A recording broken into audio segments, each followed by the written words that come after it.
Pai, Senhor, irmãos, meu nome é Evandro e hoje eu vim pregar a palavra de Deus. A palavra de Deus de hoje está no livro de Lucas, capítulo de número 3 e o verso de número 10. Diz assim a palavra: Então as multidões o interrogavam, dizendo: Que havemos, pois, de fazer? Quando Deus ministrava sobre essa palavra na minha mente essa semana, ele me trazia duas pessoas em especial, Saul e Davi. São dois reis que todos conhecem, todas as pessoas que frequentam uma igreja, que lê a Bíblia, elas têm um conhecimento de quem foram estes homens. Mas eu quero enfatizar tudo aquilo que Deus me trouxe. Primeiro eu quero começar falando sobre Saul. Saul ele foi um rei ungido e o primeiro rei ungido de Israel. Israel passava por um momento de corrupção, onde os filhos de Samuel, que eram sacerdotes da casa de Deus, eles começaram a vender sentenças, eles começaram a corromper os caminhos do Senhor, os caminhos que o Senhor tinha para eles. Então Israel, eles requereram a Samuel para que fosse ungido um rei para eles. Então Deus ouviu essa oração, esses pedidos dessas pessoas e ordenou que Samuel fizesse a unção de um homem este que era Saul. Saul, no início da sua caminhada, no início do seu reinado, ele fez coisas boas, ele estava ali com o coração voltado a Deus, ele tinha a mente voltada a Deus, pois Deus ele veio a trabalhar nisso com ele. Deus ele abençoou aquele homem para que ele fizesse um bom reinado. Porém, não é só a opção de Deus que vai ditar a vida desse homem. Saul, ele começou a ir de encontro com alguns caminhos que Deus tinha para ele. No início ele fazia tudo conforme Deus ordenava, ele fazia tudo conforme os princípios, mas em determinado momento ele começou a ouvir o que Deus tinha para ele e julgar o que ele queria ou não fazer. E dentre essas, uma das últimas foi contra uma batalha contra os amalequitas. E Deus, por meio de Samuel, ele ordenou que Saul fosse e exterminasse tudo: pessoas, coisas, objetos, tudo, não deixasse nada, não trouxesse nada para aquela terra. E Saul ouviu isso, mas ele não o fez. No momento da batalha, ele decidiu poupar o rei Amalaque da, da sentença que Deus tinha dado para ele. E não só isso, Deus havia também ordenado que não sobrassem homens, mulheres, crianças, nem bens e objetos. Mas também ele escolheu com os seus olhos não seguir aquela determinação de Deus, não seguir o mandamento de Deus de ter feito aquilo. E ele, por uma escolha própria, sofreria as consequências de sua escolha. E da parte de um novo rei que Deus também me trazia, além de Saul, era Davi. O rei Davi é o homem que vai suceder ao trono de Saul. Davi era o menor de sua casa, ele não era o mais forte, ele não era o mais hábil, ele não era o mais belo, ele era o menor e que exercia uma atividade de pastoreado de ovelhas, honrando tudo aquilo que o pai dele tinha determinado para a vida dele. E ele não fazia isso para honra, glória ou qualquer outra coisa. Ele fazia isso em obediência, um bom servo. E Deus, ele vai nos falar que Davi, ele tinha um coração conforme o coração de Deus. Ele era um homem que, apesar do seu exterior não ser bom, não ser algo que realça os olhos do ser humano, do homem nosso, ele era diferente perante Deus, ele tinha o que Deus buscava. E durante toda essa trajetória de Davi, que vem a ter conquistas, que vem ali a estar honrando seus compromissos, cumprindo com a sua palavra, protegendo todas aquelas ovelhas diante de ataque de leão, de urso, aquele homem ele vem a ser ungido. Samuel ele vem e unge Davi para que ele seja rei. Aqui não é que Davi foi do dia para a noite e virou rei, mas durante toda uma caminhada Deus fez os milagres na vida dele. Davi, em determinado momento, pulando um pouco da parte da história, ele se vê cansado, ele se vê velho. E ali, durante uma batalha, eu acredito que aquelas pessoas que estavam em volta dele, aquele exército, sempre perguntava: Rei, por que o senhor não está descansando? Por que ao invés do senhor estar comendo melhor, está comendo das melhores coisas, melhores comidas, comidas preparadas na hora, uma bebida melhor, estar com as suas esposas num castelo, o senhor está aqui conosco em uma tenda E tudo aquilo começou a entrar na mente de Davi, e ele começou, acredito eu, a se esquecer do que Deus tinha determinado para ele, um homem de guerra, um homem de batalha, um rei que estaria à frente de sua nação, fazendo tudo aquilo que ele já fazia. Veja, eu quero fazer um gancho aqui. Davi, quando ele estava pastoreando ovelhas, ele lutou, conforme eu disse, contra ursos, contra leões. Ele não deixou, ele não se apartou das ovelhas até que Deus mandasse. Mas por que aqui ele tomou uma decisão dessa? Eu fico pensando e muitas vezes somos nós que fazemos isso. Nós não colocamos, não perguntamos para Deus o que nós devemos fazer diante de pequenas coisas. E se você for parar para pensar, são essas pequenas decisões tomadas com a nossa força, com o nosso entendimento, que nos levam à ruína. Aqui Davi, ele começou a plantar algo na vida dele. Ele deixou de estar ali à frente daquele exército para realmente estar lá em descanso e de uma maneira que Deus não tinha ordenado para ele, não tinha um aval de Deus sequer. E daí começa a ruína. Em um momento de descanso, naquele momento que acaba a luta, naquele momento que está mais confortável, ele decide ir para fora do seu castelo. Acredito eu que ele tenha ido para uma sacada ou algo assim. E ele vê uma mulher muito bela, uma mulher formosa aos olhos do homem, tomando banho. E ele decide mandar alguém trazê-la para ele conversar, para ele ver, para ele ter uma relação sexual com ela. Ele nem toma conhecimento se aquilo era ou não de Deus, se aquilo era permitido por Deus, se ele poderia fazer aquilo, ele não perguntou. E quando ela vem desse castelo, eu não sei se você sabe, mas um monarca naquela época, ele mandava e fazia o que ele queria. Ele era o Estado. Lá, se alguém contrariasse, era morte.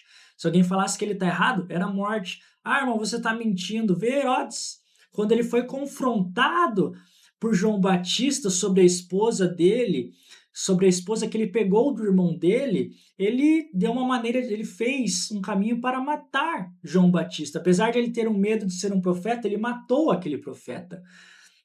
E assim, como eu disse, o que o monarca determinava naquela época aconteceria. E não que isso seja bom aos olhos de Deus, claro, mas eu quero que você entenda. Aquela mulher, apesar de ela ter ido lá, foi a força. Apesar de ela ter ido lá, Davi tomou ela. Mas não só isso, veja, é que ele cometeu um erro. Ele saiu do campo de batalha, ele deixou de fazer aquilo que Deus determinou para fazer o que ele queria. Aqui descansar, depois ter mais um desejo seu atendido. E agora, infelizmente, para Davi, claro, essa mulher vem a ficar grávida. Betseba vem a ficar grávida de Davi. E ela traz essa notícia. Mas ela não era uma mulher qualquer. Ela era uma mulher casada com Urias, um de seus soldados, uma pessoa ali que talvez Davi conhecesse de perto por sempre estar na frente de batalha. E ele tem um plano. Ao invés de ele perguntar para Deus, veja qual que é a importância do que eu estou falando. Muitas vezes aqui nós não perguntamos para Deus coisas simples, mas que nos levam à ruína. E aqui, Davi não pergunta para Deus, Deus, como que eu faço para consertar isso? Deus, primeiramente, claro, ele deveria ter pedido perdão para Deus, Deus, eu errei. Mas, enfim, nós sabemos, muitas vezes uma ira, um desejo, algo nos cega, algo tampa os nossos ouvidos e acabamos cometendo coisas que são abomináveis a Deus. E aqui ele tem um plano, eu vou chamar esse homem, eu vou fazer com que ele venha a se deitar com essa mulher. Então ele manda chamar Urias, manda trazê-lo para o rei, para o castelo do rei. E ele vem e faz uma festa, ele dá um banquete, ele dá bebidas, e ele começa a falar: você deveria ir ver sua esposa. A maneira que Davi tentou consertar as coisas foi a maneira do homem. Ao invés de assumir o seu erro, ele falou: vou apagá-lo para que ninguém saiba. Quem é aquele que pode ocultar algo de Deus? Muitas vezes nós vamos estar aqui pensando que nós podemos fazer tudo. Nós podemos fazer tudo e Deus não descobrirá, Deus não irá nos punir por isso. Mas Deus, ele vê o profundo, oculto, escondido, ele sabe cada coisa que há no nosso coração. Ele não vai saber de uma atitude, ele não vai. Deus, ele sempre está cuidando de nós. Não pense isso. E aqui Davi continuou no plano dele. Davi, quando ele não conseguiu convencer Urias a se deitar com a esposa, pois Urias ele tinha não só o caráter dele ali, palpável, ele sabia qual era o caráter dele, mas ele sabia também a missão de estar lá na frente, e ele queria honrar com esse caráter que Deus moldou, que eu tenho certeza, de um homem que sabe onde deve estar, sabe o que deve fazer. Ele, com pena dos seus amigos, falando que eles, colegas, na verdade, de batalha, estariam morrendo enquanto ele se desbaldava, ele ficava comendo comidas boas, comida quente, ele decide retornar. Mas Davi, não satisfeito com isso, por não ter conseguido, ele vem e toma uma atitude que vai contra os princípios de Deus. Deus diz: não matarás. Ele vem e escreve, Davi escreve uma carta, entrega nas mãos de Urias, uma carta selada que determina que o comandante colocasse esse jovem guerreiro na frente do campo e abandonasse para que ele viesse a morrer. E tudo isso acontece, e depois desse acontecimento, um profeta de Deus vem até a casa, vem até o reino de Davi, o castelo dele, e começa a contar uma história. Ele vem e fala: Rei, havia um homem muito rico. Esse homem tinha muitas propriedades, muitas posses, tinha muitas ovelhas. E ele recebeu visita em casa. Para não ter que matar qualquer ovelha dele ou tomar alguma coisa, ele tomou de um homem pobre. Um homem pobre que só tinha uma ovelha, que só tinha uma ovelhinha muito amada, uma ovelha que ele cuidava de perto, como se fosse um membro da família. E este homem, ele vem e tomou a ovelha. O que devemos fazer com isso? De pronto, o rei Davi vem e fala: morte, mate ele merece a morte. E o profeta Natan vem e retira toda aquela escama que estava no olho dele e diz: este homem é você, Davi.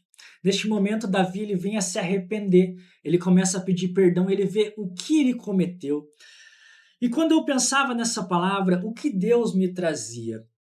Como eu acabei de falar aqui em Lucas, quando Deus, eu sempre peço uma palavra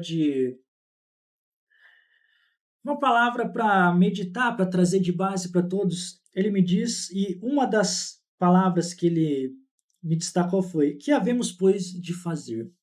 Muitas vezes nós não buscamos a Deus em tarefas muito simples, em questões muito simples. Aqui eu garanto que a maioria de vocês ou já passou ou conhece alguém que sofreu um relacionamento, alguém que passou alguma dificuldade financeira por tomar uma escolha que não foi adequada. Ah, eu vou financiar um carro e Deus proverá. Ah, eu vou arrumar uma mulher qualquer e Deus mudará ela.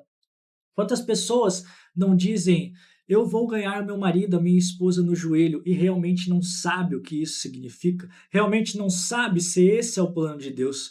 Deus ele tem um jugo leve para nós, e muito do que nós necessitamos é ouvir a Deus. E eu quero que você pare para pensar um pouco. Quem é você nessa vida? Será que você tem sido Saul, aquela pessoa que começou os caminhos de Deus e em determinado momento começou a escolher, a selecionar o que Deus fala que é certo? Falar que tudo aquilo que Deus fala, talvez algo não seja certo aos teus olhos? Quem é aquele que pode fazer algo? Nós, como homens e mulheres, nós não podemos garantir nem nossa vida no dia de amanhã. Nós não podemos nem garantir que alimento nós faremos. Nós não podemos nem garantir que vamos receber um salário, mesmo sendo servidor público ou não. Eu sei que é um tanto quanto difícil ouvir uma palavra de repreensão, ouvir uma palavra que não nos aumenta o ego, uma palavra que não seja de prosperidade, mas eu quero que você entenda, que você comece a meditar. Quem tem sido você nessa caminhada? Será que você tem sido como Saul ou como Davi? E aqui eu quero fazer um ponto. Saul, ele não desobedeceu uma só ordem. Diversas foram as ordens que Deus deu para ele. Ele não cumpriu em partes, tanto que quando era para ele matar aquele rei, o Amaleque, ele não matou. Quem foi fazer esse serviço foi Samuel, quando chegou e matou ele. O rei Saul, ele era uma pessoa desobediente, e Deus não gosta de pessoas desobedientes. Deus ele dá uma chance, ele vai dando chance para cada escolha que fazemos, mas ele sempre nos lembra que escolhas têm consequências. O rei Davi, apesar dele ter pecado muito, dele ter cometido homicídio, estupro, ele realmente não continuou fazendo isso. Saul, diferentemente, ele desobedecia de uma maneira natural, de uma maneira repetitiva. Davi não. Aqui a Bíblia não, claro, não nos vai trazer que se ele cometeu ou não outro adultério, se ele estuprou ou não alguém, se ele chegou e matou outra pessoa, da forma que ele matou Urias. Mas ele não continuou cometendo aqueles erros. ele se arrependeu. Mas isso quer dizer que isso te livra de todas as consequências? Claro que não. A partir do momento que Davi fez tudo isso, que o profeta Natan abriu os olhos dele, lhe é dito que a espada não sairá de sua casa. Toda escolha nossa tem uma consequência. A escolha que nós devemos tomar sempre deve ser baseada em Deus, baseada nos princípios de Deus. Eu costumo sempre falar que nem tudo Deus precisa responder. Eu quero te trazer aqui uma meditação. Deus precisa te responder que não é para você usar droga, para você não usar droga. Deus, será que eu posso fumar maconha? Será que eu posso usar crack? Todos nós sabemos que isso é prejudicial à nossa saúde. Senhor, será que eu posso tomar uma mulher de prostituição? Aqui eu não estou diminuindo pessoas que fazem isso, não estou condenando de uma maneira definitiva pessoas que fazem isso. Eu só estou falando que é um fardo que eu não queria carregar, é um fardo que pessoas que não têm o mesmo entendimento, o mesmo caminho que o mesmo pensamento que o meu, de seguir as palavras de Deus, de seguir os princípios de Deus, eu não seguiria. E tem muitas coisas que nós devemos entender que Deus não vai responder. Deus não vai responder se você pode ou não matar. Você sabe que não pode. Não matarás. Deus não vai dizer, não vai ficar respondendo para você que não é para você adulterar, trair seu marido, sua esposa. Você sabe que é errado. Você gostaria que fizesse com você? Então você sabe. Nós devemos ter um entendimento que Deus traz sim respostas. Eu não vou mentir, a maioria das vezes que Deus me traz respostas em sonhos são respostas em enigmas. É realmente difícil de entender, mas Deus sempre traz o entendimento. E não são poucas as vezes que Deus me responde. Eu sempre costumo perguntar quase tudo para Deus. Deus, eu peço orientação para o meu dia. Eu agradeço pelo meu dia. Eu peço orientação para o trabalho. Será, Deus, que eu vou por esse caminho? Eu vou pelo outro? Isso Deus tem me dado um discernimento muito grande e tem me ajudado. E o que Deus queria que eu trouxesse com essa mensagem é sobre escolhas, sobre o que nós temos escolhido, sobre como temos filtrado as nossas escolhas, sobre em quem temos baseado as nossas escolhas. Será que é pelo meu mero deleite? Será que era por uma obrigação? Será que é por um orgulho? Ou será que eu tenho perguntado a Deus e me diminuído? Muitas escolhas que Deus me fez ter, eu tive que me diminuir, eu tive que deixar de escolher coisas que eu realmente queria e não sabia que seriam prejudiciais a mim.